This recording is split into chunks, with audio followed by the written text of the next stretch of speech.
안녕하세요. 이번 주는 부활주일로 지키잖아요. 부활절을 지킨다라고 하는 건 예수님으로 사는 겁니다. 이 말씀을 좀 같이 나누고 싶습니다. 예수님으로 산다라고 했을 때는 그 예수님이 살았던 어떤 모습에 대한 의미를 우리가 제대로 알아야 되겠죠. 예수님하고 나하고의 연관성. 예수님을 두고 예수님은 저렇게 특별하게 살았네? 그럼 나는 그분을 따라가야지 라는 것에서 한 발 더 나아가서 예수님이 저렇게 살면서 말씀하시고 보여주신 것은 나도 그렇게 살라고 주신 거지, 나도 그렇게 살 수 있는 거지, 그래서 연합을 말씀하셨지 하는 것을 아는 거예요. 예수님이 오셨을 때 이름이 뭐였어요? 임마누엘이라 하리라. 자기 백성을 저희 죄에서 구원하리라.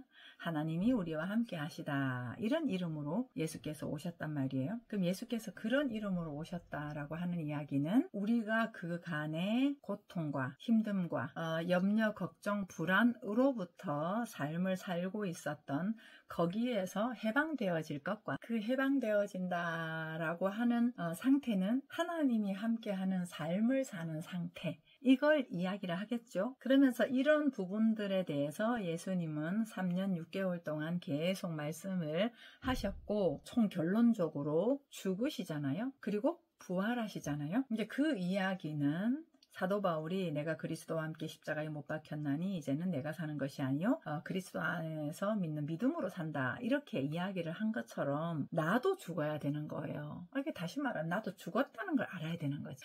죽었다라고 하는 이야기는 이게 실체가 아니구나 라는 걸 알아야 되는 거예요. 뭐가요? 우리가 이 땅에서 임마누엘 한 덩어리 라고 하는 지 못하고 죄 가운데 있다라고 하는 이야기는 선과 악이라고 하는 상대적인 그 율법, 상대성으로부터 너와 내가 분리되어 있다라고 느끼는 것이 죄 가운데 있는 거거든요. 그 분리되어 있다고 느낄 수밖에 없잖아요. 눈에 보이는 육안으로만 보면 분리되어 있잖아요. 따로따로 있으니까. 그 분리로만 우리가 알고 있으니까 사실은 우리가 틀렸다라는 개념을 깔고 있어요. 왜 저러지? 저건 좀 아니잖아. 뭐 이런 것들도 마찬가지입니다. 그래서 분리에서는 비교가 있을 수밖에 없고요. 더 크냐 작냐 많냐 뭐 날씬하냐 이쁘냐 안 이쁘냐 이런 것들로 비교를 할 수밖에 없어요. 그런 비교 가운데 살다 보니까 우월한 것 같은데도 나보다 더 우월한 사람이 또 있거든요. 그러다 보니 모두가 근본적으로는 항상 부족하다라는 그런 느낌이 있어요. 그러니까 어떤 걸로 대체를 합니까? 외모면 외모로 대체를 하거나 돈이면 돈으로, 좋은 차, 좋은 집, 뭐 아니면 어떤 인기, 어떤 능력, 이런 것들을 가지고 어쨌거나 간에 스스로의 부족분을 좀 채우려고 하는 그런 이제 삶인데, 그런 삶에서는 쉼이 있겠습니까? 그리고 한 덩어리가 되겠습니까? 안 돼요.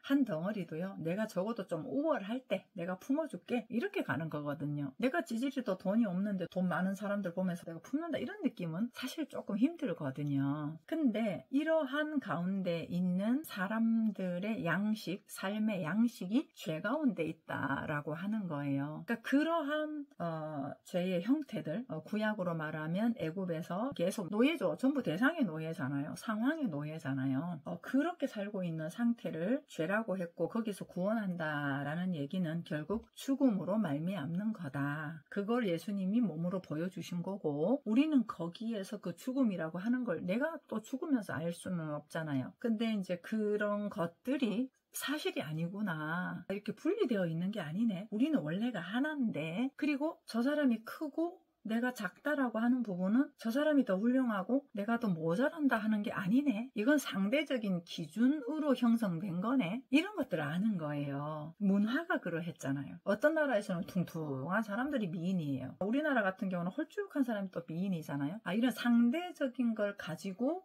가치를 좀 추구를 했었구나, 이건 절대 진리가 아니구나 라고 하는 이 부분들을 우리가 아는 것이죠. 그 아는 게 바로 죽음이죠. 그걸 알고 내가 거기에 매이지 않는 거, 이게 내가 세상 가치관과 기준을 가지고 나를 잣대를 들이대고 저 사람을 평가하고 하는 게 아니다라고 하는 걸 알고 그렇게 사는 게 이게 이제 세상 기준에 대한 죽음이거든요. 근데 이제 사실은 이게 그런 기준들이 사실 좋지는 않잖아요. 근데 그게 죽어지려면 되게 힘들어요. 왜냐하면 내가 추구하고 붙잡은 게 있기 때문에 그래요. 내가 붙잡고 추구하고 나를 지키고 보호하려고 하는 그런 많은 것들이 있었기 때문에 그게 아니다라고 했을 때는 분명히 그걸 놔버리면 내게 평안이 오긴 하는데요. 놓기까지에는 참 많이 힘들어요. 안 좋은 거라도 익숙하기 때문에 그렇습니다. 완전 죽음과도 같아요. 그래서 이런 부분들에 대해서 예수께서 이제 죽음 한 파트 보여주시고, 근데 죽음 곧 그것은 뭐다? 생명이다, 부활이다, 새로운 생명이다, 이렇게 이야기를 하는 거예요. 자, 그러면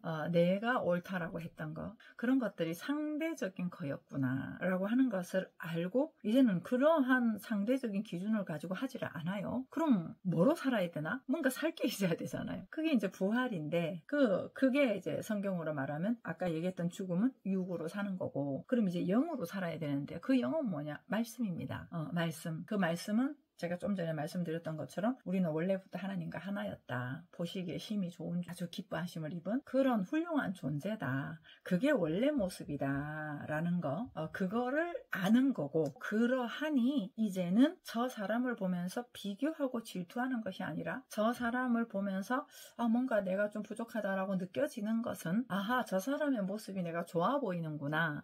그렇다면 나도 좋아 보이는 저 모습을 살고 싶어서 그런 거구나. 그러면은 저 사람을 통해서 살고 싶은 느낌들을 내가 느꼈으니 고맙다. 나도 그럼 그렇게 한번 살아봐야지 하는 그 하나된 덩어리로서의 해석으로 가는 거죠. 그러한 것들을 이제 살면 살수록 질투 없습니다. 미움 없습니다. 시기가 있을 수가 없습니다. 그러니까 원수를 사랑하라, 시기하지 말라, 질투하지 말아라, 용서하라, 이런 이야기들이 서신서에 많이 나오잖아요. 수 없는 것을 얘기를 했겠습니까? 할 수 있단 말이에요. 그리고 분명히 구약에서도 그 율법을 지키는 거 쉽다 그랬거든요. 그럼 쉬운 거예요. 근데 다만 모르기 때문에 어렵게 느껴지는 거거든요. 그래서 지금은 그냥 해보면 돼요. 원수를 사랑하라. 오케이, 원수 사랑하자. 그냥 내가 원수같이 느껴진 사람 있잖아. 저 인간은 내가 용서 못해. 근데 내가 한번 사랑해보자. 미운 놈 떡 하나 더 주는 심정으로 한번 해보자. 한번 웃고 먼저 한번 다가가고, 한 번 안 되면 두 번 하고, 이렇게 한번 해보자. 그렇게 이제 우리가 말씀에 아예 선포하면서 내 감정과 내 생각을 믿는 게 아니라 말씀을 믿고 그렇게 해보는 거죠. 그러면 나중에 알아져요. 야, 내가 원수라고 느꼈는데 내 안에도 그게 있었구나. 근데 내 안에 있는 저 사람을 통해서 비춰진 모습이 엄청나게도 내가 싫었구나. 원수는 내 안에 있었구나. 이런 것들이 이제 알아져요. 전부 다 여기서 일어나는 것들이거든요. 그래서 부활이다라고 하는 부분은 내가 생각하고 내 잣대가 있고 내가 바라보고 있는 이 세상들 전부 다가 옛사람에 근거한 것들입니다. 옛사람에 근거했다는 것은 내가 경험하고 내가 이미 형성된 게 있어요. 가나안 7족속처럼 이미 버티고 있는 이 잣대가 있습니다. 그걸로 이렇게 본단 말이에요. 그래서 이 내 기준, 내 틀에 맞으면 좋은 사람, 내 틀에 안 맞으면 안 좋은 사람. 이제 그렇게 하면서 누가 힘드냐면 내가 힘들어요. 말씀드렸잖아요. 임마누엘, 하나님과 하나 된 자 전체성을 우리는 사는 거거든요. 여기 가면 여기, 또 어떤 사람을 만나면 그 사람의 필요에 따라서, 이 장면에서는 이 장면의 필요에 따라서, 내가 설거지하는 장면이면 설거지를 살고, 내가 강의하는 장면이면 강사 역할로서 강의를 살고, 이런 것들이 물처럼 장면 따라 살 수 있는 건데 이거는 힘들다, 저건 못하겠다, 우리는 그렇게 많이 산단 말이죠. 사람도 마찬가지입니다. 그렇게 구분을 하고 있으면 내 틀, 이 좁은 틀로 그 사람을 가둬놓기 때문에 내 가슴이 좁은 거예요. 이 가슴이 전체를 못 보니까 그 내가 답답한 거예요. 힘든 게요, 저 사람 미워하잖아요, 싫어하잖아요. 그러면 힘든 건 나예요. 근데 저 사람도 하나님의 기뻐하심을 입은 사람이지, 하나님의 형상이지, 보시기에 힘이 좋은 존재지, 우리가 한 덩어리지, 다 하나에서 났으니까 한 가족이지, 것으로 볼 때는 내가 가지고 있는 기준을 내려놔야 되거든요. 그렇잖아요. 근데 이제 내려놓으려고 먼저 하지 말고, 그건 잘 안 됩니다. 내려놓으려고는 하지 말고 그냥 말씀을 찍어버리는 거예요. 그 말씀을 찍고 계속 연습을 하다 보면은 내게 형성되어 있는 것들이 100% 전부 다 내 기준이구나, 내가 바라보는 관점이구나, 이런 것들이 자꾸 이제 드러나게 돼요. 그래서 예수님의 십자가와 부활이라고 하는 이제 그런 측면에서 볼 때 우리가 고난을 굳이 당하지 않아도 됩니다. 압니다. 예수께서 고난을 통해서 우리한테 보여주신 것이 무엇인지를 알면 된다라고 하는 거죠. 전부 다 잘해야 되고 못하면 안 되고 이런 어떤 상대적인 분리되어 있는, 그러니까 연결되어 있는 걸 우리는 잘 모르는 거죠. 양자물리학에서는 파장이다, 파동이다 이런 얘기도 하잖아요. 그거를 모르고 영이라고 하는 거 한 덩어리, 이 부분을 모르고 육으로만 이렇게 살아가기 때문에 눈 딱 뜨면 이제 바로 그런 게 있거든요. 눈 딱 뜨면 벌써 해야 할 일이라는 대상이 있잖아요. 그러면 이제 벌써 염려 걱정이 붙고 잘해야 되는데 부담감이 있고 그렇게 된단 말이에요. 그게 괜찮아요. 그런 부분들 괜찮다. 너무나 우리가 살아왔던 세월이고 지금도 그렇게 살기 때문에 그렇게 느껴지는 것들이 문제가 아니고 너무 당연하다라고 하는 게 죽음입니다. 내가 그걸 주장하지 않으니까요. 내 행동에 대해서 내가 주장하지 않는 거예요. 가타부타. 내가 뭔가를 좀 안 좋은 행동을 했어요. 안 좋은 말을 했어요. 이 옛사람의 사고방식에서 나온 거잖아요. 뭐 욕을 하거나 싫어하거나 화가 나거나 미워하거나 뭐 우울하거나 이런 것들이 이렇게 드러났을 때는 이거는 사실은 아니거든요. 옛사람의 분리된 사고방식으로부터 전체가 하나 되어 있으면 충족감이잖아요. 근데 그게 아니고 분리 개념으로부터 드러난 거니까 이제 여러 소위 말하는 부정적인 감정들이 드러나는 건데, 그럴 때 그걸 가지고 시시비비를 하지 않는 거예요. 오히려 시시비비를 하지 않고 괜찮다, 당연하다 라는 것으로 우리가 인식을 하고, 말씀은 뭐야? 새로운 피조물이잖아. 영은 뭐야? 언제나 움직이는 거잖아. 아무 문제가 없잖아. 막혀있으면 또 흘러가는 존재잖아. 한다면 하는 존재잖아. 내가 모든 것을 할 수 있느니라 라고 한 얘기는 바로 하나님의 본질을 우리가 알고 회복했을 때 가능한 거거든요. 근데 원래 우리가 그를 했어요. 그게 회복이에요. 그게 우리의 회복, 원래 모습으로 돌아가는 거. 이게 부활이다라는 것이죠. 그러면은 이제 정말 내가 예수님을 믿는다라는 거 있잖아요. 예수님을 좋아하고 예수님을 따른다라고 하는 진의는 그분으로 살 때 가능해요. 그러면 이제 조금 고민되는 부분이 있어요. 내가 예수님을 대상화해놓고 그분을 추종하고 했던 그런 것들이 내가 만들어 놓은 거구나.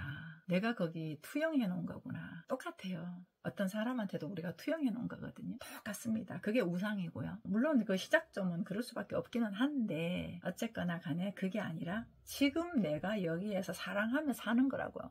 지금 내가 여기에서 내가 나를 판단하는 걸 내가 안 하는 거라고요. 지금 내가 저 사람을 보면서 시시비비 하는 걸 안 하는 거라고요. 안 하는 대신 수 있는 근거는 무엇이겠습니까? 말씀을 아는 거지. 저 사람과 내가 분리가 아니라는 거. 내가 훌륭한 존재라는 거. 내가 부족한 존재가 아니라는 거. 이미 온전한 존재라고 하는 거. 그걸 주장해야 되는 거예요. 근데 우리의 경험을 가지고 주장하잖아요. 내 기준을 가지고 겸손이라는 걸로 내가 이렇게 하면 안 되지. 이게 아니라 안 되지는 뭐가 안 되지예요. 그러는데요. 계속 그럴 건데요. 나를 주장하지 않는 거예요. 그냥 오직 이 말씀한 빛을 쫙 뿌려주는 거죠. 어둠은 없습니다. 어둠이라고 하는 건 따로 있지 않아요. 단지 빛의 부재다. 단지 빛이 없을, 그러니까 빛이 없을 뿐이니 빛만 계속 비춰주면, 원래 우리가 빛이니까 너희는 세상의 빛이라 그랬잖아요. 그럼 원래 빛이니까 그 빛이 이제 드러나는 거거든요. 이게 부활인 거예요. 이게 부활입니다. 그래서 우리가 지금 해야 되는 부분은 뭐냐 하면 계속해서 그 빛, 말씀, 새로운 피조물, 우리가 하나지. 사람이 다 생명력으로 똑같지. 그 생명력이 환경에 의해서 드러나는 형태는 달라도 모든 사람들이 근본적으로 가지고 있는 그 생명력이라고 하는 건 똑같지. 그 생명력이 모든 것들을 보면서 막 이렇게 느껴간단 말이에요. 거기서 어떤 형태를 취하거든요. 좁으면 좁은 대로 이런 형태를 만들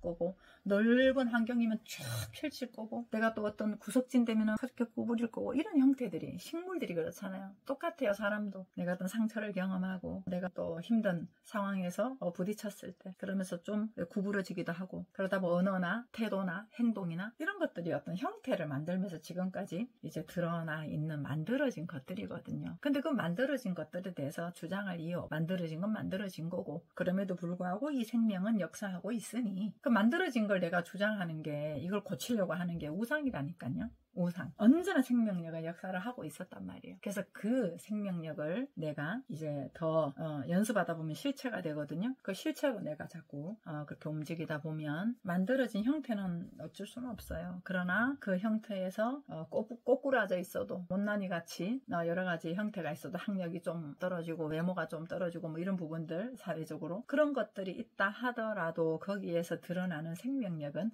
빛을 발하니까요.